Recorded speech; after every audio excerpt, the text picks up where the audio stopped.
में मेरे पास एक मणिपुर का व्यक्ति कल मिला मेरे को, जब मैं आ रहा था यहाँ, तो उसने मुझे बहुत बड़ी बात कही। उसने कहा भाई साहब योगी जी ही आएंगे। मैंने कहा क्यों, आपको कैसे लग रहा है? उन्होंने कहा देखो भाई साहब ऐसा है कि हम 20 रुपया कमाते हैं तो 20 रुपया घर लेके जा पाते हैं, लाभ तो दिया सो अलग, मगर जो मैं कमाता हूँ रास्ते से कोई मेरा थैला छीन के तो भागता नहीं है। बढ़िया बात संबित पात्रा जी ने बोली। पात्रा जी को मणिपुर का मजदूर मिलता है और कहता है योगी जी बढ़िया आदमी है। अरे कुछ भी मैं मणिपुर से आ रहा था, उत्तर प्रदेश का मजदूर मिला मुझे, और दिल्ली भाई कमा तो मिला मणिपुर यहीं में रहा पर है। दिल्ली में। आप क्यों ऐसी बातें करते हैं? कमा नहीं रहा है, दिल्ली में कमा रहा, दिल्ली में मिला मुझे। अरे मुझे दिल्ली में मिला, जब मैं गाड़ी लेके आ रहा था तो उसमें मिला मुझे। दिल्ली में तो आम आदमी पार्टी की सरकार है साहब।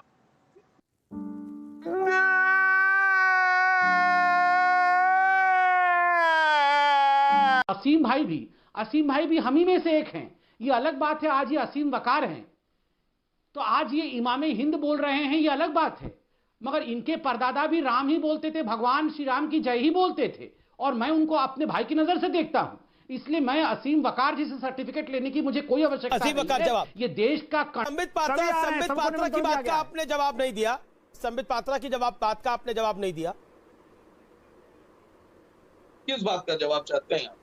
नहीं, संबित पात्रा ने कई सारी बातें बोली। उन्होंने बोला कि आप भी उनके भाई हैं और आप के पूर्वज भी श्री राम को प्रभु ही मानते होंगे। हाँ बिल्कुल मेरे भाई हैं, इनका नाम था मोहम्मद अली।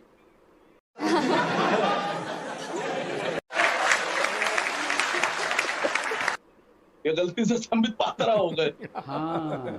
मैं कब कह रहा हूँ।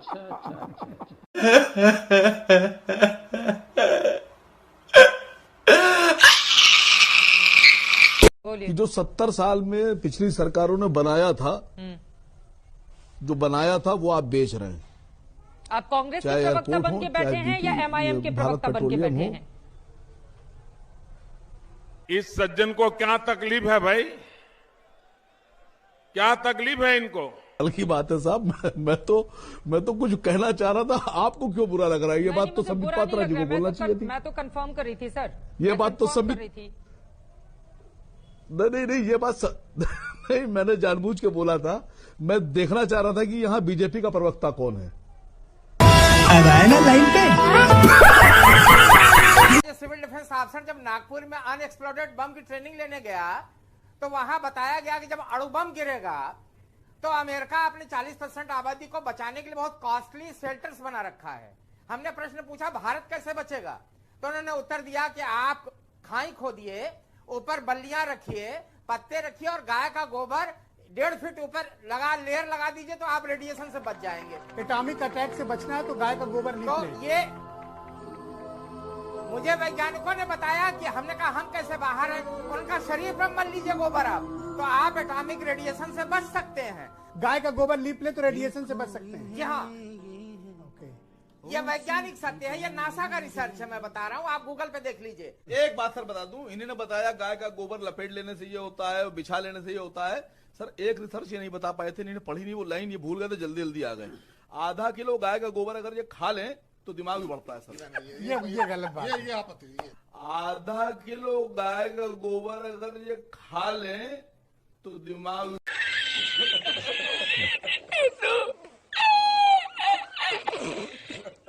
Hey, y'all come look at this. असीम वकार, ये जलती हुई निक्कर पर आपका क्या कहना है जो कांग्रेस ने डाली है सोशल मीडिया पर? देखिए आलोक शर्मा जी वैसे ही मुझसे नाराज रहते हैं, लेकिन मैं तो साहब जन्मजात विरोधी हूं आरएसएस का। लेकिन फिर भी पता नहीं क्यों आलोक शर्मा जी कांग्रेस के लोग नाराज रहते हैं मुझसे। लेकिन सच्चाई बोलूंगा, सच्चाई के सिवा कुछ नहीं बोलूंगा। हाँ। देखिए जिसने भी ये फोटो बनाया है मैं उस पर एतराज जताता हूं। ये जो नेकर का फोटो बनाया है ये गलत बनाया है। जहां से धुआं निकल रहा है यहां से निकलता ही नहीं है, धुआं तो पीछे से निकलना चाहिए था। अब पता नहीं कैसे बना दिया, साइड से धुआं कैसे निकल रहा है। अगर मैं बनाता या मैं किसी से बनवाता तो धुआं जो है वो पीछे से निकलना चाहिए। कैसी बात कर रहे हैं? पता नहीं किसने बनाया है, मुझे नहीं पता। मैं आलोक शर्मा जी से कह रहा हूं थोड़ा सा धुआं ठीक करिए सर इसका। और आप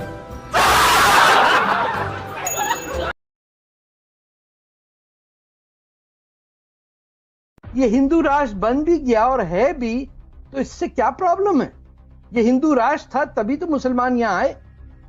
अगर ये हिंदू राष्ट्र नहीं होता और कहीं और होता, चाइना होता या क्यूबा होता और या बोलिविया होता, कहीं और, तो मार मार के ठीक कर देते लोग। जब बहस आपने हिंदुस्तान से रखी है तो अंतर्राष्ट्रीय भगोड़ों को बिठाने की जरूरत नहीं थी। मैं आपसे कह रहा हूं, जब आपने बहस राष्ट्रीय मुद्दे पर रखी है, अंतर्राष्ट्रीय मुद्दे पर तो रखी नहीं। बहस आपने रखी है राष्ट्रीय मुद्दे पर। तो देश की पहचान क्या अंतर्राष्ट्रीय नक्शे पे उसकी पहचान नहीं होती है क्या? आप बोलिए कम और सुनिए ज्यादा, तो मैं समझता हूँ बहस ज्यादा बेहतर है।